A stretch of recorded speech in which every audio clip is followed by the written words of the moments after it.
उपशान्तये व्यासम् वसिष्ठनप्तारम् शक्तेः पौत्रमकल्मषम् पराशरात्मजम् वन्दे शुकतातम् तपोनिधिम् व्यासाय विष्णुरूपाय व्यासरूपाय विष्णवे नमो वै ब्रह्मनिधये वासिष्ठाय नमो नमः अविकाराय शुद्धाय नित्याय परमात्मने सदैकरूपरूपाय विष्णवे सर्वजिष्णवे यस्य स्मरणमात्रेण जन्म संसारबन्धनात् विमुच्यते नमस्तस्मै विष्णवे प्रभविष्णवे ॐ नमो विष्णवे प्रभविष्णवे श्रीवैशम्पायन उवाच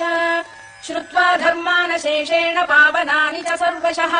युधिष्ठिरः शान्तनवम् पुनरेवाभ्यभाषत युधिष्ठिर उवाच किमेकम् दैवतम् लोके किम् वाप्येकम् परायणम् स्तुवन्तः कङ्कमर्चन्तः प्राप्नुयुर्मानवा शुभम् को धर्मः सर्वधर्माणाम् भवतः परमो मतः किम् जपन्मुच्यते